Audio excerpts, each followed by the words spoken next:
ನೀನು ಹಿಂಗ್ D C ಆಗಿದೀಯಾ? ಹೌದು ರತ್ನ, ನಾನು ಇವತ್ತು ಈ ಕೆಲಸದಲ್ಲಿರೋದಕ್ಕೆ ಈ ಮನೆನೇ ಕಾರಣ.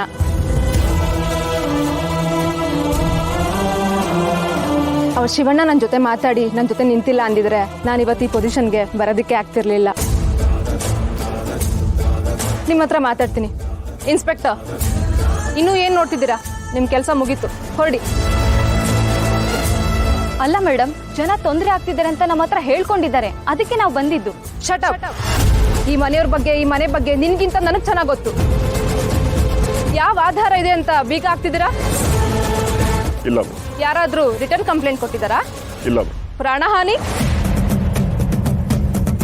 ಸೀಸ್ ಮಾಡಬೇಕು ಅನ್ನೋದಕ್ಕೆ ಸ್ಟ್ರಾಂಗ್ ಎವಿಡೆನ್ಸ್ ಏನಿದೆ? ಏನೂ ಇಲ್ಲ ಮೇಡಮ್. ಹಾಗಿದ್ಮೇಲೆ ಯಾವ ಅಧಿಕಾರ ಇದೆ ಅಂತ ಬಂದು ಸೀಸ್ ಮಾಡ್ತಾ ಇದ್ದೀರಾ? ಯಾರೋ ಒಬ್ಬ ಹೇಳ್ದ, ಅದನ್ನೇ ಊರ್ ಜನ ಮಾತಾಡ್ಕೊಂಡ್ರು. ಆ ವಿಷಯ ನಿಮ್ ಕಿವಿಗ್ ಬಿತ್ತು, ಅದೇ ಸತ್ಯ ಅಂತ ತಿಳ್ಕೊಬೇಕಾ? ಅದನ್ನ ತಿಳ್ಕೊಂಡು ಏಕಾಏಕಿ ಬಂದು ಸೀಸ್ ಮಾಡ್ತಿದ್ದೀರಲ್ಲ. ನಾನ್ ನಿಮ್ ಕೆಲ್ಸದ ಬಗ್ಗೆ ಎನ್ಕ್ವೈರಿ ಹಾಕ್ಬೇಕಾಗುತ್ತೆ. ಹುಷಾರ್. ಇವತ್ತು ಆಸ್ಪತ್ರೆ ಅಂದ್ರೆ ಜನ ಯಾಕೆ ಬೆಚ್ಚ ಬೀಳ್ತಾರೆ? ಬಿಲ್ ಕಟ್ಟೋಕ್ಕಾಗಲ್ಲ ಅನ್ನೋ ಒಂದೇ ಕಾರಣಕ್ಕೆ. ಅಂಥದ್ರಲ್ಲಿ ಈ ಹಳ್ಳಿಗೆ ಅಂತ ಯಾವ ಆಸ್ಪತ್ರೆನೂ ಇಲ್ಲದೆ ಇರೋ ಟೈಮಲ್ಲಿ ಹಳ್ಳಿ ಜನಕ್ಕೆ ಸ್ವಂತ ಖರ್ಚಲ್ಲಿ ಟ್ರೀಟ್ಮೆಂಟ್ ಕೊಡ್ತಿರೋ ಈ ಫ್ಯಾಮಿಲಿ ಮೇಲೆ ನಿಮ್ ದರ್ಪನ?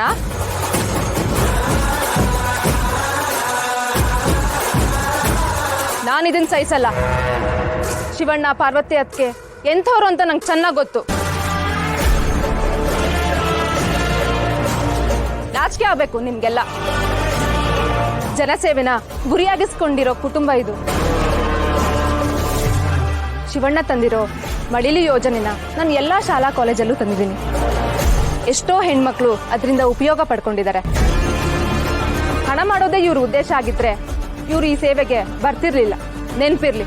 ಮೇಡಮ್, ಈ ಊರಲ್ಲಿ ಇದ್ದವ್ರಿಗೆ ಇವ್ರ ಬಗ್ಗೆ ತುಂಬಾ ಚೆನ್ನಾಗಿ ಗೊತ್ತಿದೆ. ಯಾರ್ ತಾನೇ ಹಣದ ಆಸೆ ಇಲ್ಲದೆ ಇದೆಲ್ಲ ಮಾಡ್ತಾರೆ?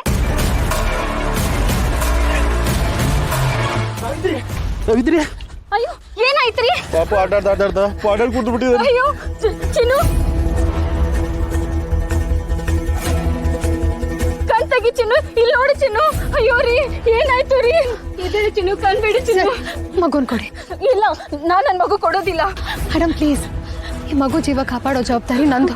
ನನ್ನ ಜವಾಬ್ದಾರಿ ಮಾತ್ರ ಅಲ್ಲ, ನನ್ನ ಕರ್ತವ್ಯ ಕೂಡ. ಪ್ಲೀಸ್ ಅರ್ಥ ಮಾಡ್ಕೊಳ್ಳಿ, ಪ್ಲೀಸ್.